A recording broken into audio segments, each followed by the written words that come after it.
on the Red Pill News. Red Pill News, Red Pill News, take the red pill.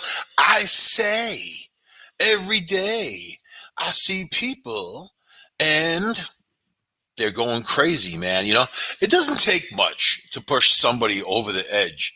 I am a master at it, apparently.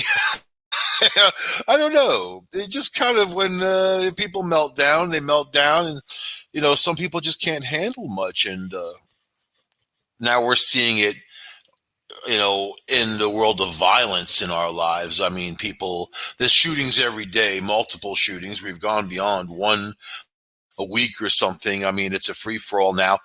You have a problem because for a long time, all right.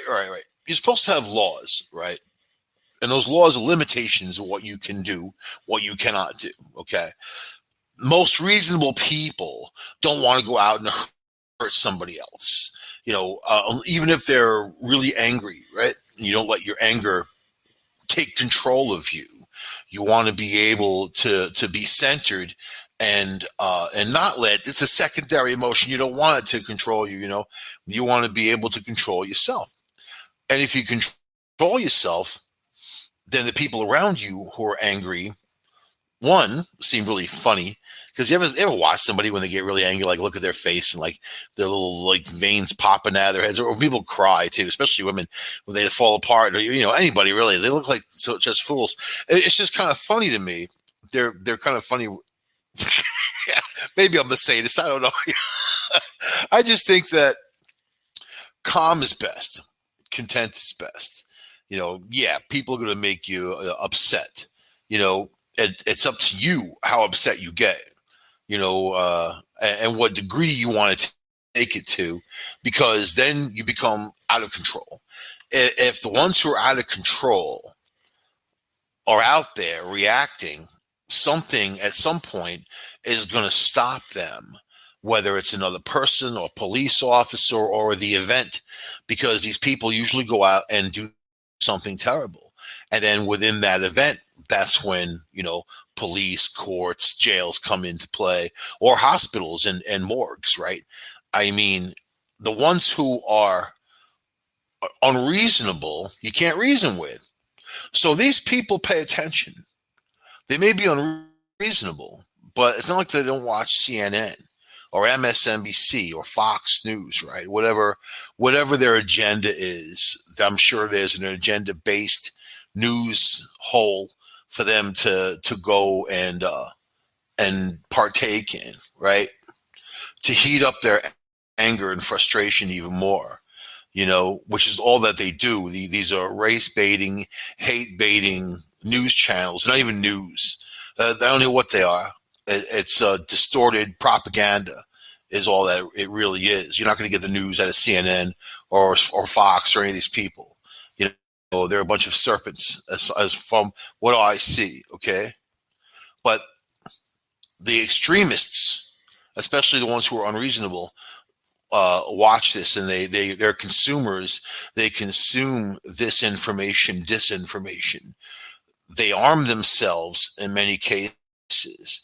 And then at some point, when they finally snap, they go out and snap on innocent people who are just living their lives, and then they end up dead or severely injured or whatever. Now we're seeing this daily. There's a free for all because the powers that be for several years have lifted that ceiling of what you should and should not do, how you should react and shouldn't react. Instead, they were greased like pigs and set up fire and say, go out there and destroy. And this is what you're seeing now. We talked about this on this very same show quite a while ago of what the future was going to hold. Even before COVID, we talked about all of that. COVID too. It's easy to see if you have that kind of clarity, and just you're not clouded with all of people's haze.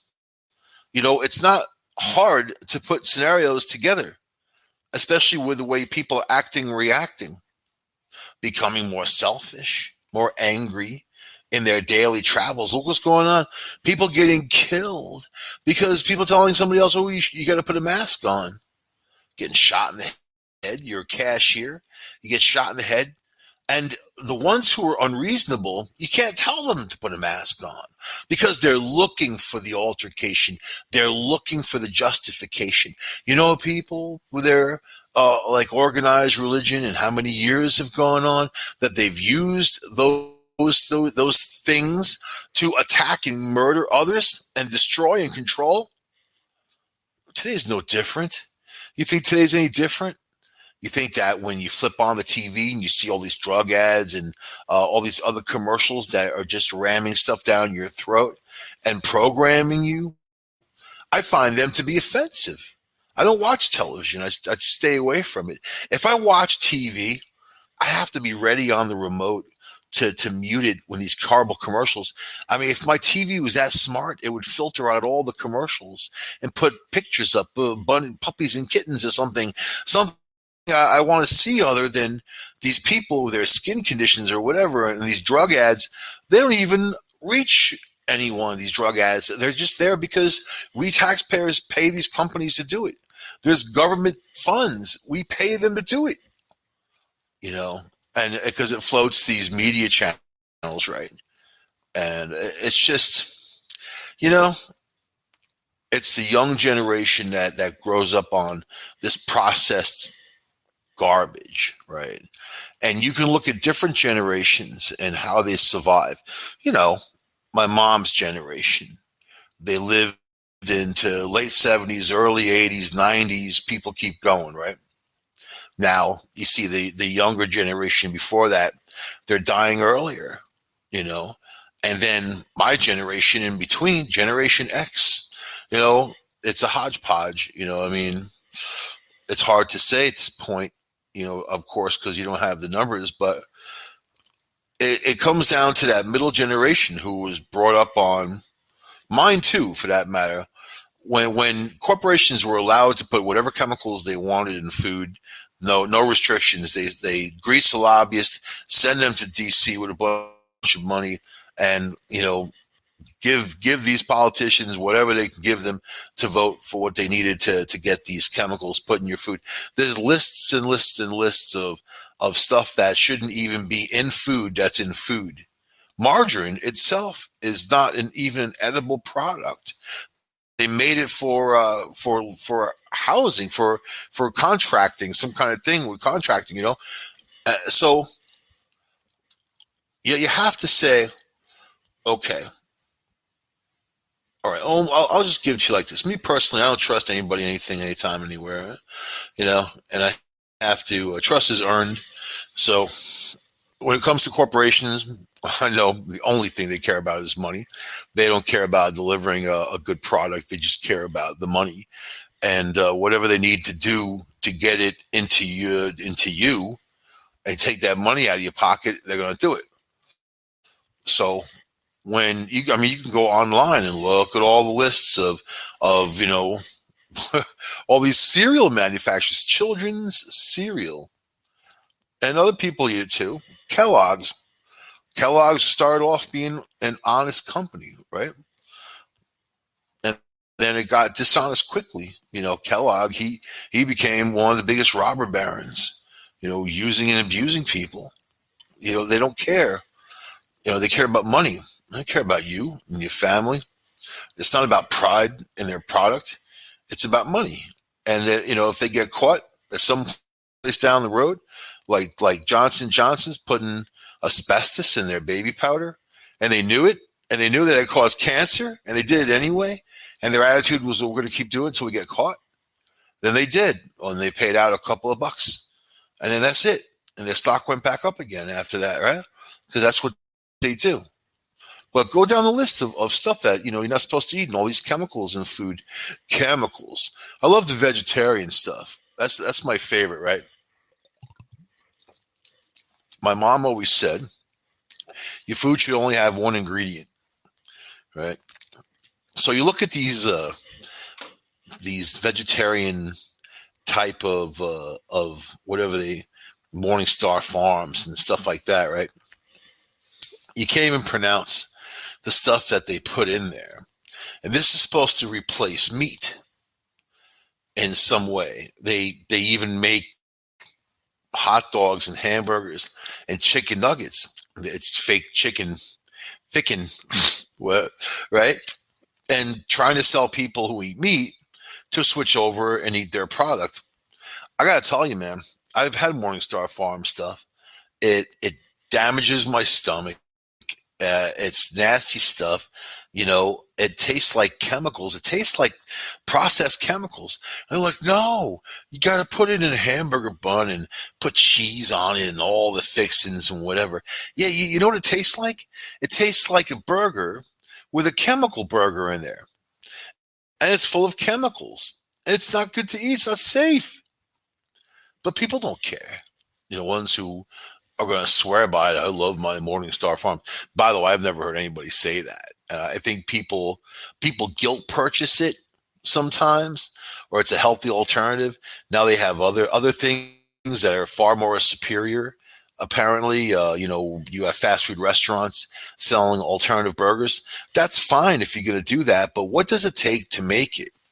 And I know that you're, uh, gearing towards saving animals' lives and that type of thing. Sure, I'm all for that too, but not for the chemical part. And you can certainly be a vegetarian and not eat Morningstar Farms and that. All the vegetarians I know, as a matter of fact, and I know a lot, including hardcore vegans, don't go near things like Morningstar Farms, and they don't want something that looks like a hot dog, right?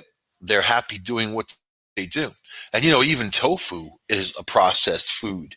So there's things you can always do to to stay away from the machine. And the machine wants your money. That's all it cares about, is your money. Look in the produce section. Why do you think stuff is so expensive? Produce is a 600% markup in supermarkets. And they would rather let it go bad on the shelf than lower the price, give people a deal. They don't give you a deal until that stuff turns brown. Brown.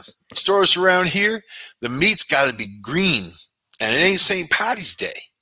It's got to be green for them to put manager's special on there. Ugh. Really? And they give you 50 cents off. If you survive, you saved 50 cents.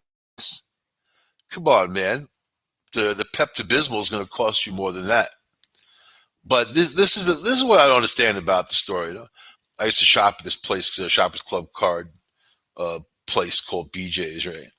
And then they had a whole wall of mushrooms that just went bad, and they left them there. And it's just like this brown section of smeg, and it just makes you wonder, like, and they had just gotten the shipment. A lot of those places buy things when they're pretty mature, which so they get a deal and they buy them wholesale. They ship them out right away, their centers, and they put them up, and they're only good. I mean, if you notice, you buy produce in those places, they're only good for a few days and then they go bad. If you buy produce from your main supermarket, most likely it'll stay fresh for a week and a half or somewhere around there. I learned all this from New York City, man. I used to work in the clubs, and then afterwards I'd go to this South Street Seaport. Well, there's a big fruit and vegetable place there, fish, and all that. The markets are there, right? Where you can buy wholesale and that type of thing. So I used to go buy these big 20-pound bags of Valencia oranges, man. Juiciest oranges you've ever seen. You see, now, if you live in a place like New York City, the stuff that's shipped there, you have your really super fresh that goes out right away to the stands and people will buy right away, and even that stays good for a week or so, but it was picked at its ripeness and gotten to you. Then there's the other stuff that they ship out to the other stores further away, a few hours away or whatever, and they gas those fruits and vegetables for the color, but they never mature in flavor. So when you buy like tomato or whatever, it doesn't really have a taste to it. When you buy fruits and vegetables at a port, you're going to get the best stuff. If you buy it away, you're going to get the worst stuff, right? So there's that, And so I learned everything I could from the people that work there and whatever, and including gassing fruits and what to do and what whatever, man. And then when I was young, also my family, man, they used to, like my grandmother, my mom, you'd be buying produce, you sniff the end of the fruit, and if you smell that smell of what it's supposed to smell like, you buy it. If you don't smell it, it means it's not ripe. So anyway, that's the world of knowing what's ripe and what's not ripe. And when you buy a cereal to feed your children and it's called Sugar Smacks, I think that you understand it's got loads of sugar. And you look at the ingredients on there, and the ingredients are put in by first if they're wet ingredients or dry ingredients, and then by weight. So the top ingredients are the heaviest ingredients in that food, right? So when you look at the stuff and you look at the sugar, they just coat everything in sugar and feed it to children. You wonder why there's generations that have unbelievable problems, even with cancer and things like that, right? They, nobody takes them to task. There's no congressional task force that's going after Kellogg's or General Mills. And me personally, I stay away far, far, far away from the big manufacturers because I don't trust them. And I don't care who they are. I don't care what their name is. I don't trust them. Purdue, don't trust them. Tyson, I don't trust them. The more you see Tyson commercials telling you to trust them, the more you don't want to trust them. So if you're going to be that type of person, just not really care, that's different. You can throw caution to the wind. People do. It's a big world full of a lot of people. Population growing, not getting any smaller, right? So you can make those poor decisions because you're going to cycle out at whatever. And it doesn't matter what your quality of life is compared to other people because you're living in your own skin. So these are your decisions. But it's funny how, like, I know a lot of health food conscious people and they're also sickly. And that's kind of interesting. And then you had my mom's generation who was the meat and potatoes generation. I mean, these guys grew up, they were young in the 50s at a different time, especially for food. These companies weren't allowed to poison you as easily as they are now, having these chemicals approved by the FDA. And the FDA, what happens to those guys? They end up working for these companies in the end. You can't trust any of them. But I want to talk about people's anger, especially when you're dealing with people who are crazy. Men are really the brunt of a lot of people's anger these days. And this is set afire by the media. When they get fixated, especially the whole politically correct thing, they get fixated on it, the man did it, toxic masculinity, the man did it. And what do men do? You're always going to have people who do terrible things, male and female. But for the most part, it's the men who are the inventors, the ones who run the systems out there, the ones who will tow your car away if you're in a ditch, the ones who are running your power systems, the ones who are, basically coming up with everything you need to come up with to live. Right? And also doing a lot of heavy manual labor. But there's roles for everybody. That doesn't mean women are bad. It just means that there's a necessity for both groups, and you can't play one down. And I think the media is just taking so many liberties of making men look like a bunch of idiots, which we're not. And I resent the way men are portrayed in this country because it's not correct. And you know what? It's not going to work out well for them either. So this is a case about a woman. This guy was breaking up with her. They had a marriage. He wanted to end it because she was out of her mind. And then she ends up setting him on fire after they had a talk about ending the marriage, right? It's happened in Wisconsin. So hours after a woman believed her husband had poisoned her chicken wings, she set him on fire while he slept, according to Wisconsin police. The man suffered extensive second to third degree burns and told officers his wife's weird behavior was the result of discussions that he had planned to end the marriage. Tahonsty Marie Smith, 29 years old, was charged with arson of a building, recklessly endangering safety and mayhem, and domestic abuse. Her husband, Henry Williams, detailed the events that took place before his wife's alleged attack. Williams, who had been in a relationship with Smith for 8 years, said he had been walking on eggshells with his wife for several months. Man, I know what that is like, walking on eggshells. When Williams returned from work to their Milwaukee home on June 2nd, Smith would not speak to him. Police said she continuously was walking in circles, which Williams said was out of character. Later that night, the two got into an argument when Williams said he planned to move out of the home without her. Police said, "I am leaving without you. Bye." It's probably just best to kind of do it and not let those repercussions happen, unless it's like a mutual agreement, you know. Williams had been discussing getting a divorce with Smith for a couple of weeks, and the husband said his wife's weird behavior increased after he informed her of his decision. Williams took their 3-month-old to her crib before midnight, and he went to bed between 1 and 1:30 a.m. A few hours later, he awakened to the back of his head on fire. Police said he immediately went to the bedroom of their child, who was sleeping at Williams' parents' house, and tried to put out the fire with his bare hands. So she set fire to him, the house, her baby's in the house, his parents in the house, and she didn't care, right?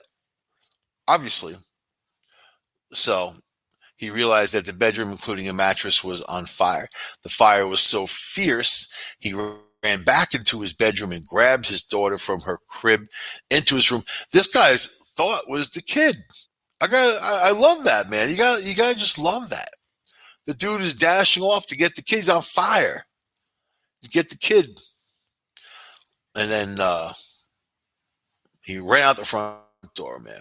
Williams said he did not realize how badly he was burned until he arrived his parents' home, and then they called 911. He suffered burns to his neck and upper chest, ears, back of his head, both hands, as well as blistering to the right side of his face.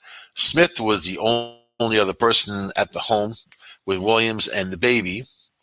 She corroborated most of Williams' account of the incident and admitted to police she set his head on fire. Smith stated this morning she started eating chicken wings and thought Henry poisoned them. Smith stated she waited until Henry was asleep and she poured some lighter fluid from the closet in a cup where he was sleeping and ignited him with a lighter. During a court hearing Wednesday, a judge ordered Smith to undergo competency examination. Of course, so she's going to go in there, and they're going to say she's crazy. Then she's going to get locked up into a short-term facility, be out in 4 or 5 months, and set some other dude on fire, right? If that was a man that did that to a female, then the guy would be getting locked up for attempted murder. So it's just interesting to note what I'm seeing going on in courts these days. He said that he's just glad to get the baby out and that he was going to be okay, So men get the hard rap, and this is just one of a million stories these days. It's the uptick also of females in crime. I mean, wow, I'm seeing so much of that. It's just, do you think it's being encouraged by the media and by the movements out there that's going on, if you can call them that, right? And then I look at Paige Spiranak. This is the double-edged sword that is the media, A male can't go on. This is going to sound like a male versus female show, but a male can't go on the news or social media and talk about a woman's, junk flopping in the breeze. You know what I mean? But this woman can. And there's a lot of reasons why she can. So Paige Spiranak, of course, Paige Spiranak is a golfer. very attractive golfer. She gets away with a lot because she's very attractive. She likes to show her boobs all the time. Women that do that kind of make me laugh, because it's so primitive, you know what I mean? And it's a primitive flaunt, and they're looking for a primitive reaction off of guys like boobs. And sometimes, you know what? No matter how evolved you are as a male, and this is why I know that aliens will never talk to us, not for a million years, because guys are very freaking simple, and so are women, and our needs are all simple, right? That's why a girl goes by, she's wearing those yoga pants, got a little tight booty going on. Of course, guys are going to look at it. Well, but what are you looking at? It's somebody's behind. It's not really known for anything fantastic, I mean, for sitting on, using to go to the bathroom and things like that, if you want to get serious. But it's a sexuality that people are attracted to, right? And the ones who show it off, you see it on social media all the time, like these women with their boobs hanging out. And no matter what they look like, they just have to have their boobs hanging out to get a huge reaction out of whomever that's going to be out there. If they need that kind of attention, there's no depth in that type of thing. It's only a very simple attention. Ooh, I need attention, right? But anyway, Paige Spiranak gets loads of attention. She's a good golfer, very attractive, like I said. It figures in. If she didn't look the way she looks, she wouldn't get the attention that she gets. So, and that's also a very clear reality of the media, how it's geared. I like these commercials, I see that the women's movement and all these other groups are saying, full-figured women are in. They're beautiful. It's just that's kind of the politically correct tagline. But when you look at commercials, especially for the day after pill or all these other things, all these girls are models. They look like models. And another thing about commercials, they used to depict people in their true form of their true income level in their true homes with their products. Now, no matter what color they are, no matter what they're doing, they're wealthy. They're all wealthy people, and the backdrops are these beautiful homes that cost not little tiny apartments or whatever. These people or if they're driving a car, some high-end $100,000 automobile, it's not true to self, but is that making the Joneses Jones for more or for better? And I think it can be damaging to very simple people. If you can judge society on what's on television, then things are pretty bad out there. All right. So Paige Spiranak. Paige Spiranak doesn't want to hear any backlash about her cleavage anymore after this bizarre sighting. Okay, she said, I just watched a dude run with his nutsack out for 300 meters in the NCAA championship. The golf star tweeted last Friday. So she tweeted this nutsack hanging out of his pants, right? Nutsack. She didn't get banned off of Twitter for saying that. She has her big following, right? And she said, I don't want anyone complaining about my cleavage anymore because she likes to show her boobs. The social media sensation is often on the receiving end of lewd comments about her flashy and revealing style on and off the green. You see, for one, I don't criticize people. I know it sounds kind of funny since that's what I'm doing now, basically. But me personally, I don't care what you do, as long as you're not hurting anything or anybody. You want to go around wearing a Tarzan outfit? Go ahead. You want to dress up like a pirate? Do it. Dress up like a cowboy, cowgirl? That's fine. I don't care what you do. You want to go out and show your boobs, wear skirts real short, show your legs? I love it. I have no problem. I don't watch golf. And if she's sitting there hitting a golf ball with her boobies hang out, I might watch that part maybe for 2 seconds until that whole primitiveness, I shake it if I can. You gotta just jerk it out of your system in a way. So Spiranak was watching the heats of the men's 300-meter steeplechase race at the NCAA championship in Eugene, Oregon on Friday night when she spotted a BYU athlete, Garrett Marsing's unmentionables in his short shorts. She followed up with, "He came in fourth. I blame the balls." Kind of funny. Saying that testicles are not aerodynamic, she doesn't understand balls. Spiranak recalled the funny moment a few days later on her Playing a Round podcast in an episode titled Nuts Out. So she's focused on the guy's uh, testicles, right? And she's making fun of it. She's rounding his balls on in the media. Here's his name. This is where he's from. Of course, the guy's he's got to live. He's got to deal with people on the team. You know how guys are on teams or anybody. But the woman doesn't care about any of that. She just thinks it's hysterically funny that the guy's nuts were hanging out. So she is going to bust those nuts and get every dollar. She's going to squeeze the milk out of those nuts until there's nothing left, into her bank account. So she goes on. So I look down and I figure out his nutsack is dangling in the wind. It's just hanging there, flapping back and forth, she recalled. Here's a picture of her with her boobies hanging out, nice short dress. Pretty girl. You know what I mean? It's funny. But then I thought about it because guys will always tell me to cover up. So she made it about herself, of course, Got to drag the guy's nuts into it, making it about herself.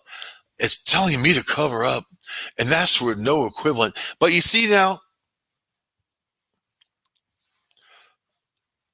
it's her decision to show her boobs and flaunt what she has temporarily. Her decision, right? This guy didn't flop his balls out and start running the race. I mean, it was a mistake. I don't know why he couldn't feel his balls in the breeze. You know what I mean? That's kind of interesting, especially since, most balls don't get to be in the breeze. It's not like a natural feeling unless you are like a nude runner or something, man. But most guys don't experience that unless they're driving down the road and take their pants off. So something, get the wind, the wind in your hair, What's that whistling sound? Don't worry. No worries. Just be calm. Okay. So now the woman says, "Could you imagine if a girl was running and her tit popped out?" Spiranak asked. "That would be all over social media. It would. See, now she's wrong. It would be all over those shows like that MTV show where those guys, laugh at people's misfortune in these videos. People like that dude in bed on fire. They'd be like, ho, ho, ho, ho, and that type of thing. It would be on those lame shows. It wouldn't be on the news because they'd be afraid to talk about a woman's boob popping out because it'd be a whole bunch of politically correct things jammed up behind there, especially if it happened by accident. She's a victim, they would say. Her boob popped out. Her breast. They wouldn't even say tit because it's derogatory slang for the breast. Her breast popped out, that poor victim. And everyone saw it and sexualized her over it. You don't think anybody in the media, not CNN or Fox, they would avoid that like they avoid that Hunter Biden man, CNN anyway. Avoid it. They don't want any part of that. They don't get sued or be hated upon. So really, it's a double-edged sword, but it's not. For some, you know, because if that was a woman running and it wasn't her boob, but what if it was, that down below and they popped out and was whistling in the breeze, flapping or something? Hey, man, you'd never be able to talk about it. You'd never hear about it. Maybe on some Filipino news channel or something, maybe some, Polish news channel. You would never hear it in on American media because that's something you stay away from far, far, far away. A guy and his testicles, oh, they nail that to the wall with a 10-penny nail. Pop, pop, pop, pop, and put it on display. Have all kinds of jokes like this woman. Blah, blah, blah. Meanwhile, the poor guy's probably ready to commit suicide. Although still, I don't know how you didn't know his balls were hanging out running down the street. You know what I mean? You know what I mean? Could you imagine if her tit popped out? All over social media. For sale. These people's only fan type of thing. I don't even know who partakes in that. You got to be pretty, you know what? You have to be pretty lowly desperate, sadly desperate to want to give people money to see their vaginas or their boobs or whatever. I mean, it's really, I know it's a long business. I mean, you have your strip bars, you've got your porno, you get all the other stuff, but the OnlyFans thing is even funnier. And they have these legions of fans. It's just interesting what humans have devolved into with technology, what they're willing to sacrifice, right, of themselves. Anyway, that's my enlightened moment of the show. Now back to the show. Back to the balls flopping in the wind. As a comedian, I can say these things, though. See, that's the beauty. That's like a disclaimer. As soon as you say you're a comedian, you can say the most outrageous, messed up stuff, and people will laugh, You call them an asshole, be like, you're funny. You're so funny. All right. Let's see. Spiranak calls the situation a double standard, adding that there's a picture of his balls hanging out. And here he is, like, walking with his balls hanging out. You don't think one of his, like, the other teammates, like, dude, your balls are hanging out. Or they don't look there. Everyone looks there. It's like a natural thing to look at people. Of course. This guy's all smiling. Apparently so. He just aerated his balls, man. It's a very fresh feeling, In other news, Spiranak is attending this week's U.S. Open at Torrey Pines, where she's excited to reveal her event look. You can be sure she'll be showing her boobs. She should do the entire event with, like, prosthetic balls hanging out of her shorts. You know what? That's something I would watch, man. That's something worth watching. That'd be worth at least 5 minutes. Just seeing the reaction from people, The first round of the U.S. Open starts tomorrow. And I'm so excited, she tweeted. It's my first time going. I set my outfit. Everything is... That's like, I love girls like that. I gotta say, man. I really do. The ones who, like, take time with their look, and she's like, I set my outfit. That is just so endearing to me. I love her. I love this girl. She said, I have everything ready and probably won't sleep. That's cute. Not as cute as her talking about balls, but cute. But cute. So, you know what? Maybe the guy will be like, hey, it was funny and let it go, or it could go horribly wrong. The power of the media, it can be a damaging thing for regular old people when they get, it's one thing if you're in the media and you're always in the media and then it's a normal thing, to get pushed around or dragged through, whatever. If you're just some Joe Schmo with your balls hanging out in the race, that's the kind of situation you want to downplay. But if you look at the media in general and the shows that are popular, they more have to do with the dismantling of society, these court TV shows or CSI, heavy crimes. it's just a fraction of mankind, but you know, it really is people at their lowest moment. And you should have heartfelt sorrow for that, or if they're really messed up, you should want them to be locked up where they can't hurt anybody. There's that type of stuff too. So, Kate Hudson, she dealt with the pandemic pretty well. Kate Hudson is psyched to count sex as a workout. And another thing, when a lot of these aging Hollywood stars, they've got nothing else to do but show some boobs or whatever they got left. That's all you see, even from like a Miley Cyrus who is out of the public eye. And then here's the big news story: Miley Cyrus in a thong takes a selfie of herself wearing a thong, and it puts him out there. You see all the Britney Spears shows herself in some little bikini, and I'm thinking, how desperate, and the media just absorbs it. They have publicists, they have people that are going to go out there and push it, man. They absorb it. But who is really the person who's going to look at Miley Cyrus in her thong besides me? Who are the people that do that? It's terrible, man. Terrible. So it's just more of the same when it comes down to, it's not their talent they're trying to push. Oh, I got a new song, new album, new this, new that. No, instead, look at me in my thong. And she's not known for that, but she's known for that. You know what I mean?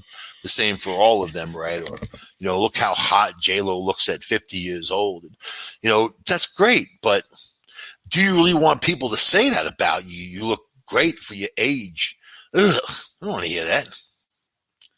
I hate hearing that. So Kate Hudson is getting hot and bothered about her workout routine. Hudson posted a video on Instagram, OnlyFans, of course, Wednesday to share some exciting news. The former Weight Watchers app just added sex as a workout. So Weight Watchers is desperate. Going to put sex in there. Most of the people going to Weight Watchers can't even have sex. Well, nobody wants to have sex with them. Something like that. Which is why they're going to Weight Watchers. Hey guys, I've got some really interesting news that I'm very excited about right now. The Weight Watchers ambassador told her followers in a cheeky clip. So of course, see, she's a Weight Watchers ambassador. They pay her big bucks to put stuff out there, so she's going to talk about this. If Weight Watchers didn't pay her any money, she wouldn't be talking about this. So it's an ad, right?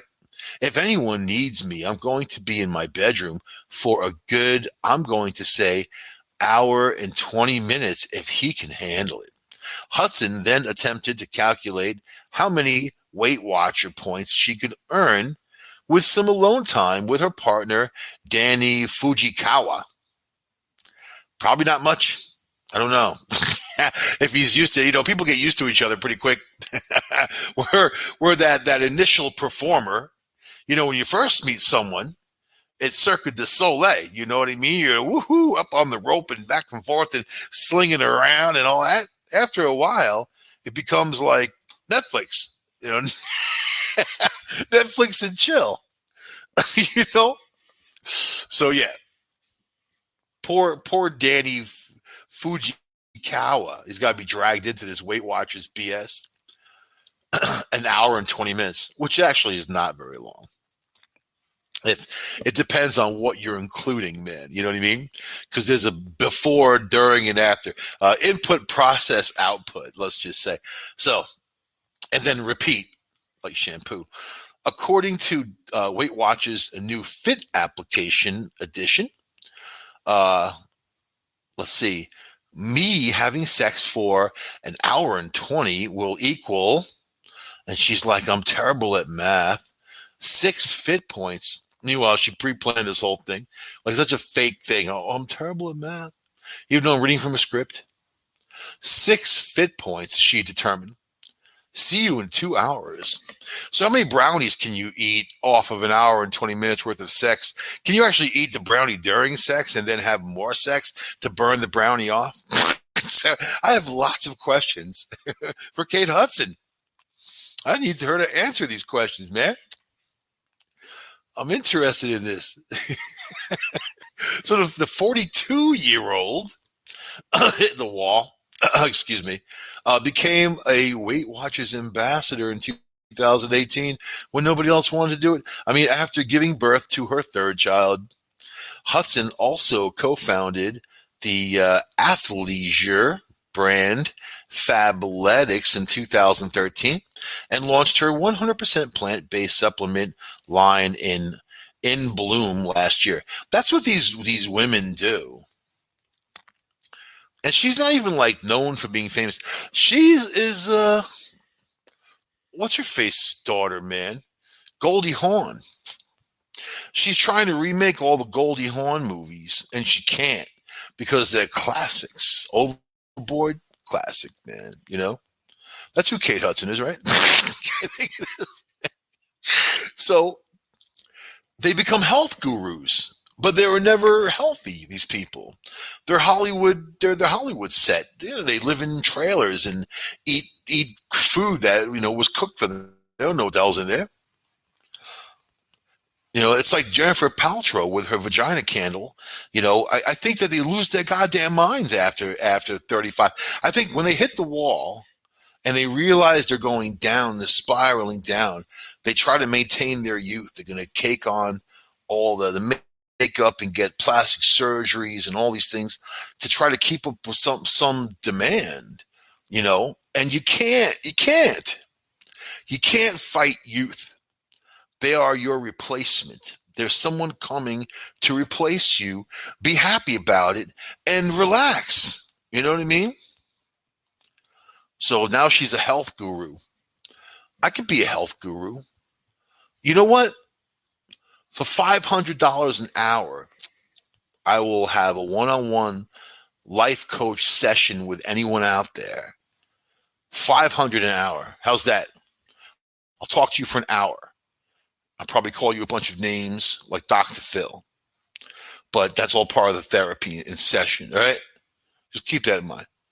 So now she says, sex will burn calories by the numbers you deplete relies on a few factors, including how many calories you burn, an average during. You know what? It's also like, there's not just one type of sex. You know what I mean? Like if you're doing it on a running machine, you burn way more calories, or a stair climber, I mean, way more. And some people are more athletic in bed than others. Some people kind of just want to just be there, where other people are willful participants in, like I said, Cirque du Soleil, or something like that. Dr. Tiju Adigok, Dr. Tiju Adigok, assistant professor of gynecology at Boston Medical Center and founder of Wish Wellness and Sexual Health, told Women's Day that the number one burns, number one, it burns, depends a little bit on your weight, but adding it depends a little bit on your current cardiovascular endurance, and it probably depends on the exact activity you're engaging in. See, I just said that, and I'm not a doctor, so you're welcome. You're welcome. Here's a picture of Kate Hudson in her dress. And according to several experts who spoke with Women's Day, these are the average numbers of calories that are burned during sexual activity based on body weight of a 150-pound woman. Kissing, 68 calories per hour. You see, was that, all right, making out, 230 calories per hour. But what if you're making out and you're using like whipped cream and strawberries and stuff, man? You see there's variables, man. Variables, Massaging, 80 calories per hour. But is that the person getting massaged or the person giving the massage? Because I give a massage, you know what I mean? And you put a lot into it. You break a sweat in no time at all giving that massage. So I think these numbers are way off, man. Giving oral sex, 100 calories per half hour. Also, I think it depends on ultimate size and the length of things, as to how much you have to perform, you know, or if it's the other way around, you know what I mean? Maybe 50 calories per hour. Using your hands, 100 calories per hour. What about using your feet? So they don't have a classification for that. Or having sex, 69 calories an average during a 25-minute session, while men burned 100 calories. So women, 69, men, 100. Right there, it proves that there's an imbalance. And why do you think? You know why? Because men are utilities. They're like, get to it. That's it. They smack their hand. Get to it. And you got to get to it. Burn those calories.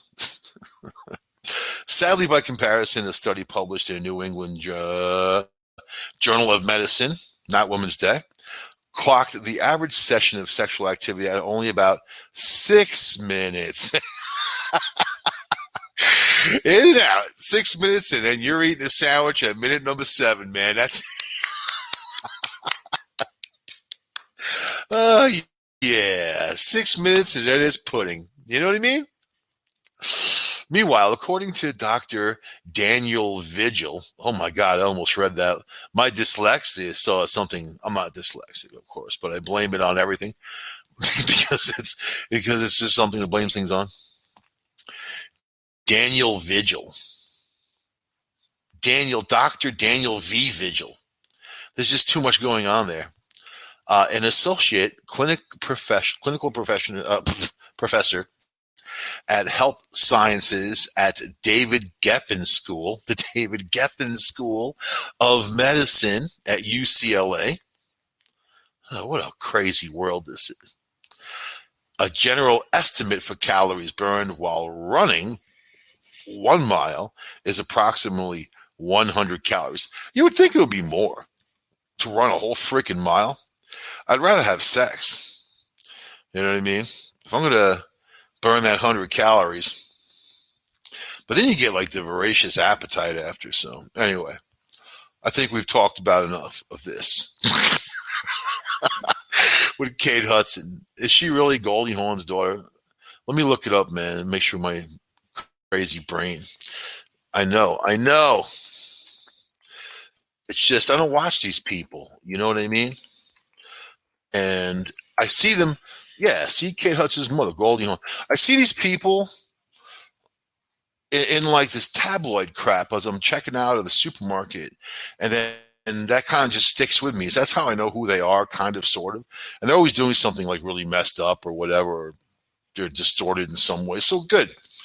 Now she doesn't have a vagina candle like Gwyneth Paltrow, man, But you see, if it was a male and they had like a penis candle, that would be banned probably everywhere, right? So when it comes to decency, there needs to be guidelines that apply equally to everyone.